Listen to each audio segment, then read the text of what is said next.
Es mayo del 2025 y quiero agradecer en lo personal a todos los que han estado atentos a la prisión de mi amigo José Gabriel Barrenechea Chávez, quien permanece desde el 8 de noviembre del 2024 en una prisión en Cuba, simplemente por ser diferente. Es odiado por el sistema cubano porque ha dicho la verdad. Es un periodista independiente y la noche del 7 de noviembre salió con su pueblo de Encrucijada a las calles oscuras después de muchas horas de apagón o días de apagón para reclamar la verdad, pero lo hizo pacíficamente como uno más del pueblo. E incluso si nos damos cuenta de un video que salió, más bien conteniendo cualquier acción violenta, porque él es alguien no violento y alguien que quiere el bien para Cuba, pero siempre lo ha querido desde las más poderosas armas, desde las letras. Y bueno, en el Instituto Patmos así lo ha plasmado José Gabriel Barrenechea desde los primeros foros que celebramos. Siempre ha tenido opiniones determinadas, pero siempre lo ha hecho desde posiciones pacíficas y nunca pro violentas. También en el Instituto Patmos le hemos publicado 2 libros en nuestro brazo editorial Patmos Ediciones. Le publicamos primero en el año 2020 Cuba, una isla entre la apatía y la revolución, una colección de sus ensayos. Y luego le publicamos el libro José Antonio Saco se queda sin argumentos, con prólogo de Armando Chaguaceda. Quiero agradecer en lo personal, porque José Gabriel se mantiene preso, a todos los que levantaron su voz por él.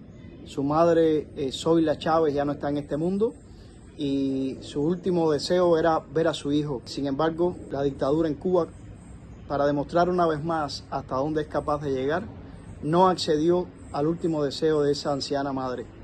Y cumplieron literalmente lo que el carcelero dijo a los familiares que pidieron que José Gabriel pudiera ir a verla. Le dijeron, él la verá cuando ella esté muerta.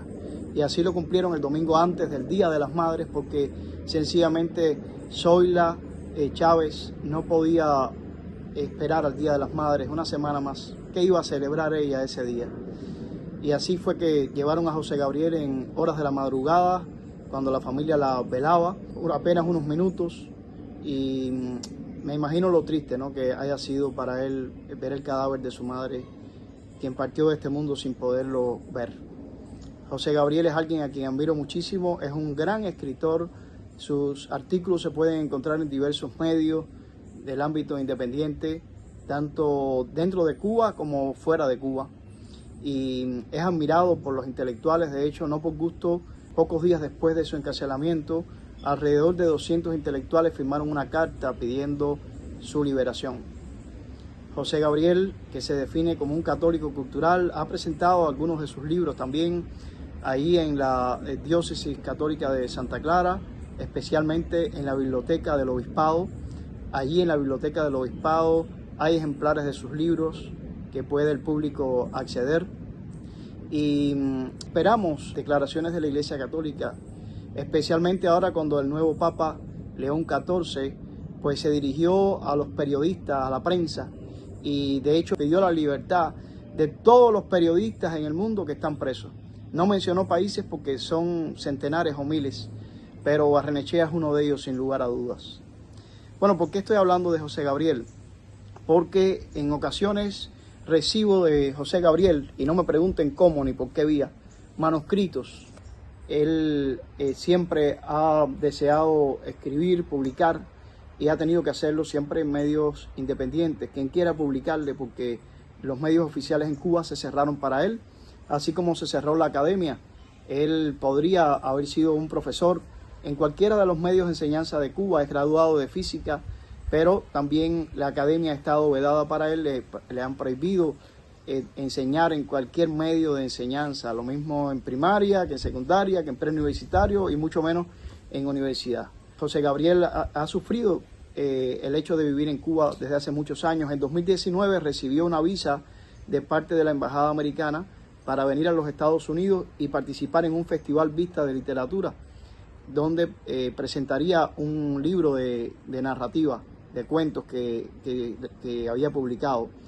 Sin embargo, estando ya en el aeropuerto con el boleto comprado, justo antes de tomar el avión, pues le informaron que no le iban a dejar salir de Cuba, que estaba regulado. Y ya lo único que le faltaba a José Gabriel era caer preso. Y preso está desde el 8 de noviembre del 2024 y hasta mayo, en estos días que estamos de mayo del 2025, ni siquiera le han hecho un juicio. O sea que la dictadura pisotea sus propios códigos penales, sus propios reglamentos, y ahí está preso José Gabriel.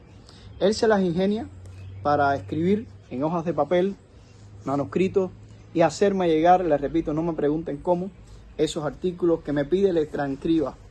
Mi tiempo libre es casi ninguno, nulo, pero en este caso es un artículo de 12 páginas y estoy comprometido con mi amigo a transcribirlo. Pero antes de transcribirlo, por supuesto, tuve el deseo de leerlo, y este artículo de José Gabriel podría ser visto como controversial por algunos, porque está dedicado nada menos que a Alexander Dugin, que es uno de los filósofos rusos, o el filósofo ruso más famoso, pero también controversial a nivel mundial, ya que muchos lo vinculan con Vladimir Putin. Incluso dicen que Alexander Dugin es el ideólogo de Putin. Sin embargo, déjenme decirles que antes de leerle el artículo de Barrenechea, esto es mucho más complejo. Y yo creo que para propiciar la censura o el prejuicio en contra de este intelectual, Alexander Dugin, muchos han dicho esto, sin tener en cuenta, por ejemplo, el libro de Alexander Dugin, Putin contra Putin, que fue publicado en el año 2012, donde Alexander Dugin es bastante crítico, incluso es una crítica desde la derecha contra Vladimir Putin. Algunos pues desconocen esto, pero efectivamente un breve resumen de ese libro de Dugin dice que él hace una crítica a la política de Putin, argumentando que Putin ha traicionado los principios del eurasianismo y ha adoptado políticas más cercanas al liberalismo y al atlantismo. Dugin sostiene que Putin ha fallado en cumplir con las expectativas de los eurasianistas y ha optado por una política más pragmática y conservadora. Critica a Putin por no haber ido lo suficientemente lejos en su desafío a Occidente y por no haber implementado políticas más radicales para promover los intereses rusos. El libro de Dugin puede ser visto como una crítica interna al régimen de Putin desde una perspectiva nacionalista y eurasianista, más que como una crítica liberal o democrática. Bueno, de hecho hay una frase de Alexander Dugin que a mí me dice muchísimo de Putin. Esa frase es: hay un Putin lunar y hay un Putin solar. Ya lo dice todo. Después de una brillante frase de mi apreciada Madame Secretaria de Estado, la primera mujer secretaria de Estado de los Estados Unidos, Madeleine Albright, que en su último artículo de opinión en febrero del año 2022, apenas unos días antes de morir, en marzo del 2022, ella calificó a Putin de acuerdo a sus experiencias, porque ella se sentó como secretaria de Estado junto a Putin y lo conoció personalmente y conversó con él, y ella lo describió como un pequeño y pálido, tan frío que parece casi un reptil. Repito, en su último artículo de opinión en el New York Times. Después de esa frase de Madeleine Albright para describir a Putin, pequeño y pálido, casi como un tan frío que parece casi un reptil, después de esa frase, pues me quedo con la frase de Alexander Dugin en el 2012, que hay un Putin lunar y hay un Putin solar. Digo esto porque tal vez muchos intelectuales en Occidente se han perdido de leer a Alexander Dugin, no solo porque no es tan fácil de encontrarlo en español, sino porque después de que usted escucha, bueno, es el ideólogo de Putin, pues entonces usted no tiene ya muchos deseos de leerlo. Sin embargo, se están perdiendo a un intelectual no por gusto calificado como uno de los principales o el principal filósofo ruso y uno de los mayores filósofos del mundo entero. Yo creo que cualquier intelectual que sea consecuente con la academia debería leérselo. Y bueno, precisamente de eso trata el artículo que me ha enviado mi amigo José Gabriel Barrenechea desde la prisión. Imagínense ustedes, José Gabriel desde dentro de la prisión escribiendo un artículo de Alexander Dugin. Para mí es otro argumento en favor de Alexander Dugin, en el sentido de que la dictadura en Cuba se presenta como una amiga del sistema ruso de Vladimir Putin y abiertamente en su favor en contra de Ucrania. Sin embargo, tienen preso a José Gabriel Barrenechea, quien escribe un artículo sobre Alexander Dugin. Imagínense ustedes. Yo creo que en estos días en que, bueno, el 9 de mayo se celebró en Moscú el Día de la Victoria, 80 años, y en días en los cuales se dice que Putin ha dicho que quiere conversar con Zelensky, y yo pensando cómo cambian las cosas en este mundo, ¿no? Tuvimos meses atrás la portada de la revista Time con Zelensky, pero no me extraña que muy pronto tengamos una nueva portada de la revista Time con Putin. Sobre todo recordando que hubo una revista Time con la famosa foto de Donald Trump el día que le estaban haciendo el juicio, pero después hubo otra foto muy diferente el día en que, bueno, fue declarado ganador de las elecciones. En este dilema de si Zelensky o Putin, pues hay un intelectual en el medio llamado Alexander Dugin, a quien yo creo que hay que dejar un poco los prejuicios y hay que ir a leer. Muchos dicen que tal vez lo que sucede en este caso es que no es que sea realmente ningún ideólogo, sino que han coincidido en varias cosas, por ejemplo, en lo del eurasianismo. Pero es que lo del eurasianismo no lo ha inventado Alexander Dugin, ya era una doctrina que existía y sencillamente sí coinciden en ella Vladimir Putin con Alexander Dugin. Pero más que nada, Putin es un pragmático que hace lo más práctico respecto a los intereses que él tenga. Y pues echa mano, si Dugin ha dicho algo que a él le parece conveniente, echa mano de eso, igual que echa mano de otra cosa. Pero acerca de si Dugin realmente es un cercano a Vladimir Putin es muy cuestionable y es mucho más complejo de lo que nos hacen pensar. Al punto de que en agosto del 2022, cuando en un atentado murió la hija de Alexander Dugin, Daria Dugina, muy lamentable, era una joven que prometía mucho en cuanto a ser también una gran filósofa e intelectual, y sin embargo qué triste que murió en un atentado terrorista. Pero algunos cuestionan si todavía realmente Putin le ha enviado algún pésame a Alexander Dugin, que publicó el libro Putin contra Putin y que lo catalogó de alguien que podía ser calificado como un Putin solar o un Putin lunar, según como se le mirase, ¿no?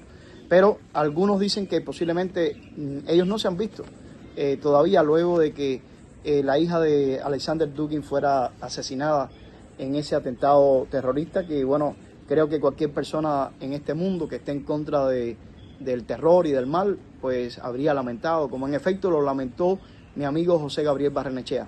Pero no quiero dilatar mis palabras. Este es un video que quiero dedicar a mi amigo José Gabriel Barrenechea, quien ahora mismo tiene una mordaza en la prisión, allá en Cuba, en la prisión La Pendiente, en Santa Clara, que permanece arbitrariamente preso desde el 8 de noviembre del 2024 y estamos en mayo del 2025. Y que la única forma que tiene ahora mismo de comunicarse es escribir en un manuscrito y hacérmelo llegar. Repito, no me pregunten cómo.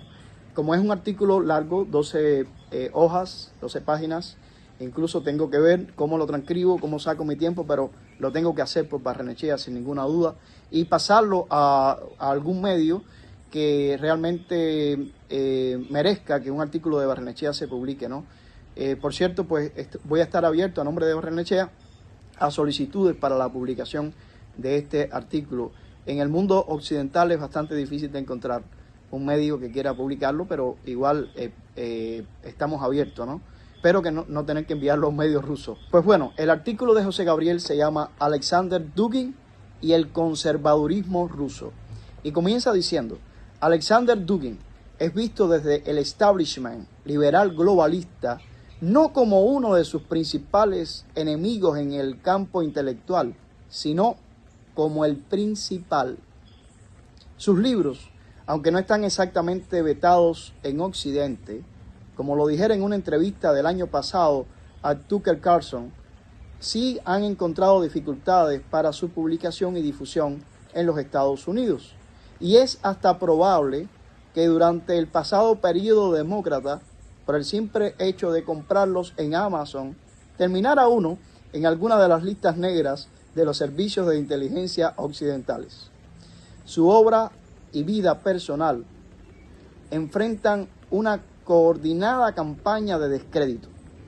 Para ello, desde el mundo académico ligado al pensamiento liberal globalista, se producen constantemente reseñas y artículos basados en simplificaciones e interpretaciones sesgadas de su palabra y pensamiento.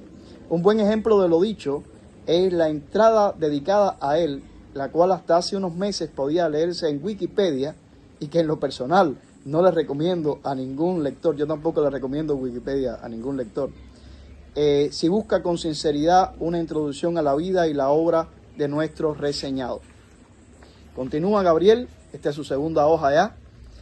Alexander Dugin nació en los años del deshielo de Khrushchev y hacia finales de los 80 era parte de la abigarrada disidencia soviética. O sea que fue un disidente ruso, como mismo lo es Barrenechea en este momento en Cuba. Debe destacarse que en las disidencias de la URSS, la preponderancia del pensamiento único, liberal globalista, nunca llegó al nivel de importancia que ha tenido en cualquier época entre las cubanas. Tengamos en cuenta, en primer lugar, que ese carácter hegemónico del pensamiento liberal, o mejor, neoliberal, lo ganó únicamente tras el colapso del mundo soviético, centrado en Moscú, y alternativo al llamado mundo libre, representado por Washington y Occidente. Así, si bien un sector de la disidencia soviética miraba hasta allí como su modelo político, económico, social, cultural, había otro, no menos importante, con sus raíces en el conservadurismo ruso y del cual Solzhenitsyn se convirtió en su cabeza más visible fuera del mundo ruso, tras ser obligado a marchar al exilio. Por lo menos desde los tiempos de Pedro el Grande, Rusia se ha debatido entre seguir una evolución propia o adaptar los modos, hábitos, costumbres, el pensamiento de Occidente. En el siglo XIX, ya paso a la tercera hoja de este artículo que me ha enviado manuscrito José Gabriel desde la prisión.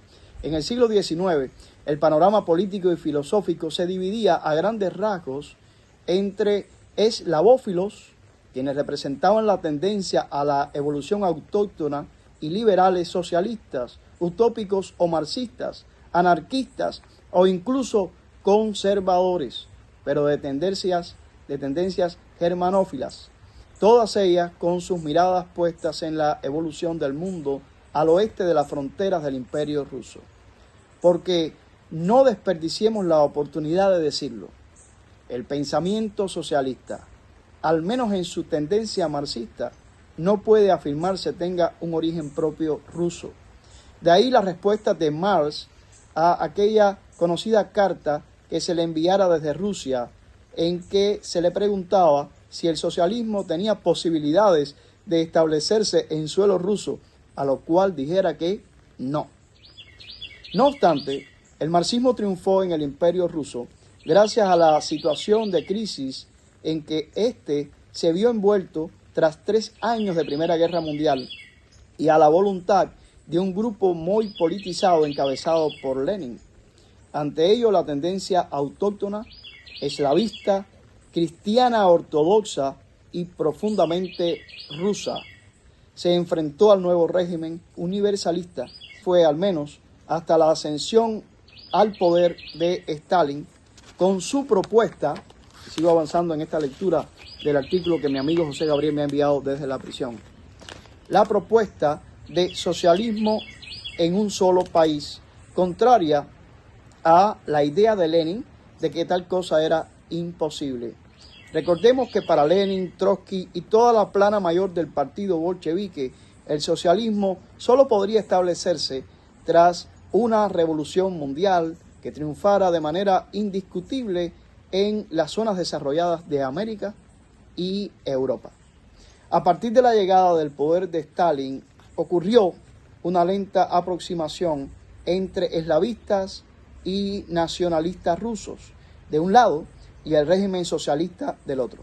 Esta aproximación había comenzado desde que el régimen tuvo que conservar en sus puestos a un sector no desdeñable de la burocracia zarista y alcanzó su punto máximo con la entrada de la URSS en la Segunda Guerra Mundial. Un conflicto existencial al cual Stalin le dio un carácter nacionalista, con un esfuerzo para encender las fibras más profundas del pueblo ruso en la defensa de su patria. Sobre todo porque el enfoque inicial de presentar a la invasión alemana como una guerra entre capitalismo y socialismo lo había dicho muy poco a la mayoría de los rusos, no muy conformes con el socialismo, al cual en sus primeros años solo podían asociar a una represión política no vista desde los tiempos de Iván el Terrible y a los hombres de la guerra civil o la colectivización. No es casual que uno de los primeros trabajos importantes de Alexander Dugin, un disidente al cual solo cabe calificar como representante de la vertiente nacionalista, fuera el de participar en la comisión que en los últimos años de la URSS tuvo acceso a los archivos soviéticos para establecer las verdaderas consecuencias demográficas de la represión estalinista. Estudio en que se demostró que esa represión no había llegado a las cifras millonarias sostenidas por el mundo occidental desde la década de los 50 y que nada extrañamente nunca ha merecido la atención de los medios del establishment global e incluso del mundo académico occidental. Dugin fue, al comienzo de la transición, uno de quienes pretendieron conducir al socialismo real en una dirección más auténticamente rusa que la tenida durante los años de la guerra, bajo la dirección de Stalin, no hacia el liberalismo y el capitalismo, hasta donde terminó por conducir a Rusia la alianza de un sector del PECUS y la disidencia liberal globalista. De las búsquedas intelectuales que él y otros emprendieron, entonces nació el nacional-bolchevismo, una simbiosis entre el atractivo nacionalista del fascismo, muchísimo más efectivo en la movilización de la sociedad en un sentido y unos objetivos comunes, con la planificación centralizada y las políticas redistribucionistas y equitativas del socialismo. Dugin, sin embargo, no permaneció mucho entre los promotores del nacional-bolchevismo, al cual no tardó en encontrar demasiado parecido al nacionalsocialismo alemán con sus perversiones racistas y eugenésicas.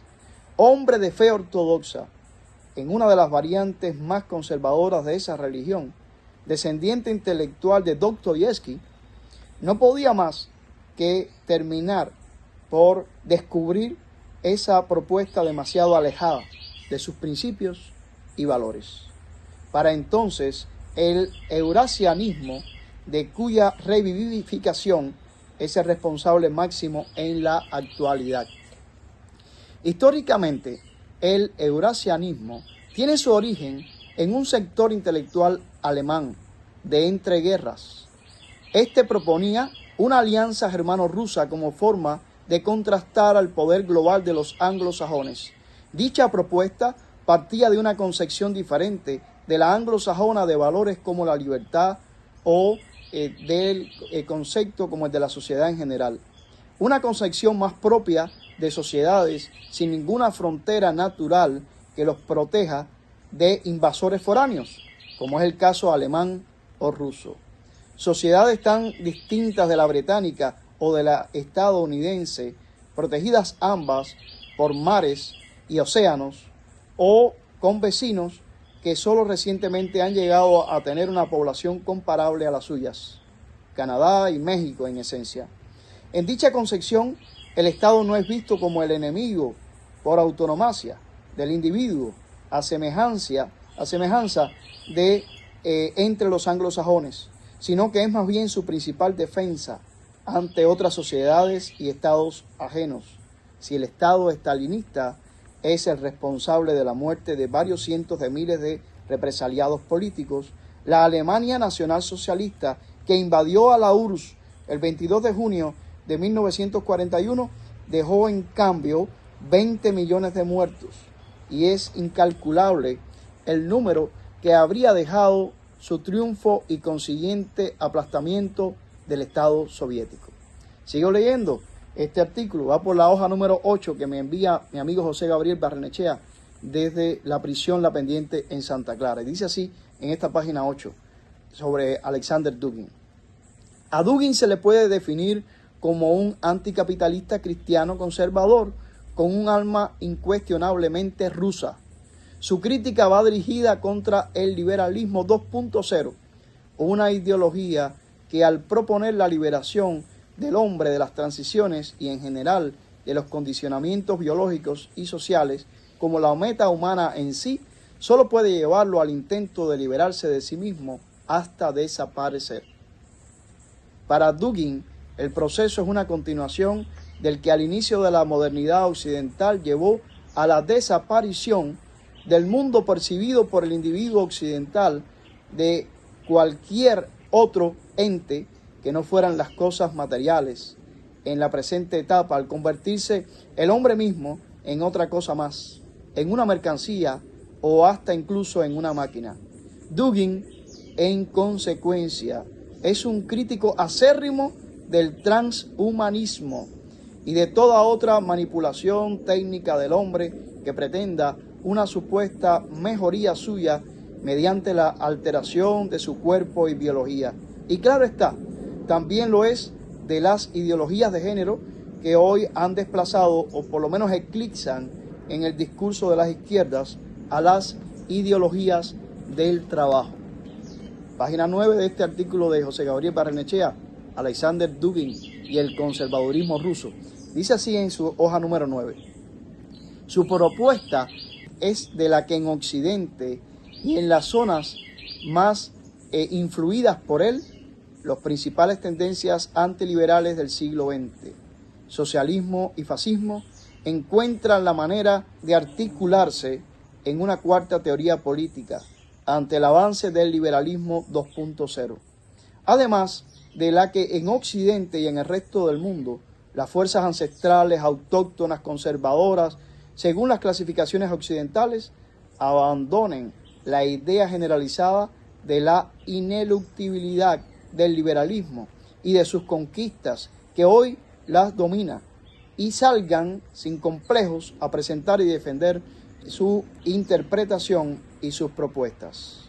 Para él, o sea, para Dugin, escribe Barrenechea sobre Alexander Dugin, para él no es por ahora importante lo que pueda suceder en un mundo que regresa a la diversidad cultural y en que, por ejemplo, las concepciones presentes sobre los derechos humanos dejen de ser universales y se admitan los particularismos de cada civilización al respecto, sino salirle al paso al liberalismo 2.0 que amenaza la existencia del hombre mismo, no ya sus derechos. Ciertamente una posición peligrosa en grado sumo que amenaza la existencia del propio debate intelectual, siempre y cuando no se sea capaz de admitir las diferencias entre el liberalismo a secas y el que el propio Dugin llama liberalismo 2.0, algo que nos parece ocurre a menudo en el pensamiento de nuestro reseñador. Además de Julius Evola y Geneen, tan señalados por sus más acérrimos críticos, los principales influencias del pensamiento occidental en Dugin son Lacan y Heidelberg. Conceptos del último, como el Dasein, son centrales en su pensamiento. La crítica desde la academia ligada al establishment liberal globalista suele señalar el desconocimiento de la obra de una serie de autores a quienes no comparten sus posiciones ideológicas, como en el caso de Dugin, al cual se lo cuestiona por su supuesta escasa preparación sociológica o filosófica. Semejantes cuestionamientos se sustentan sobre la presunción de que la tradición de pensamiento sobre la que se erige el liberalismo globalista se ha nutrido de todas las fuentes intelectuales posibles y que de ello nace su superioridad para explicar la realidad. La verdad, sin embargo, es muy diferente. Como toda tradición, valga aquí la redundancia humana, la liberal globalista se nutre de un número parcial de propuestas y autores, y hay mucho que prefiere obviar o descalificar. Pedirle a un autor de una tradición sea especialista en las fuentes principales de otra no tiene sentido. Aceptamos tal idea como plausible porque damos por hecho que esa tradición es la única correcta. Sería interesante preguntarle a quienes usan ese cuestionamiento si a su vez conocen algunas de las no muy comunes fuentes de Dugin, sobre todo las del pensamiento filosófico y teológico muy particular ruso. La obra de Dugin es poco conocida en el mundo de habla hispana. Las traducciones suyas al español han sido hechas por programas informáticos y, para colmo de males, desde traducciones previas al inglés. No es por tanto que sean de baja calidad, sino que son ilegibles. Esta circunstancia lo ha hecho un autor desconocido entre los hispanohablantes, a diferencia de entre los de habla inglesa, entre quienes tienen un público reducido, pero muy influyente. Y termina José Gabriel Barrenechea su último párrafo en este artículo manuscrito que me envía desde la prisión La Pendiente en Santa Clara, Alexander Dugin y el conservadurismo ruso. El último párrafo dice: autor discutido, como todos los que merecen unas horas de nuestras lecturas, Alexander Dugin es uno de los intelectuales más importantes de nuestro tiempo, y desconocer su obra es privarse de una de las facetas más destacables del pensamiento contemporáneo.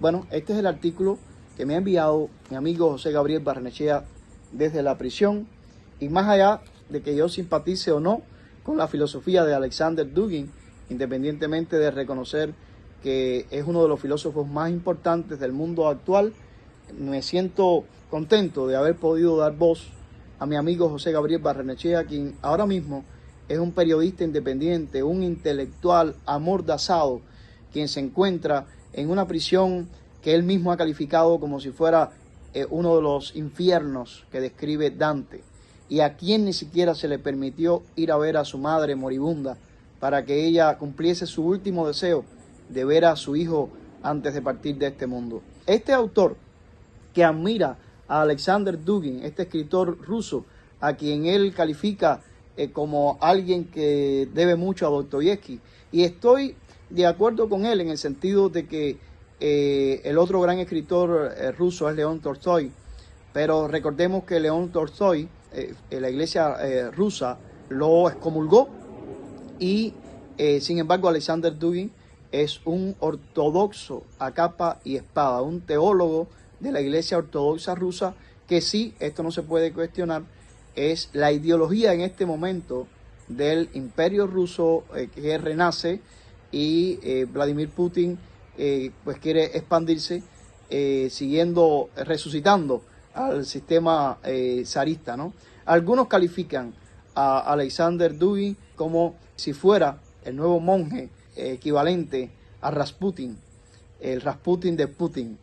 Pero creo, y repito, como yo estaba diciendo al principio, que eso es una simplificación y una reducción de Alexander Dugin. Ojalá, por cierto, que Alexander Dugin desde Rusia sepa que tiene un admirador en Cuba, a quien algunos han calificado como el Dugin cubano, porque Barrenechea no es primera vez que habla de Alexander Dugin en sus redes sociales, que por cierto han sido muy visitadas y revisadas por la Gestapo cubana, por el G2 cubano. Él ya había dicho su admiración por Alexander Dugin, y por eso alguna gente había calificado a Barrenechea como el Dugin cubano. Bueno, pues ojalá que Alexander Dugin, por cosas de la vida, se entere desde Rusia que tiene un admirador en Cuba, pero ese admirador no se encuentra en este momento ejerciendo en la Academia Cubana, sino que se encuentra en una prisión infernal en Cuba, y a quien ni siquiera permitieron ir a ver a su madre antes que ella partiera de este mundo. Ojalá, Alexander Dugin, que en medio de todo, con tu influencia, puedas lograr que tu admirador en Cuba pueda salir en libertad.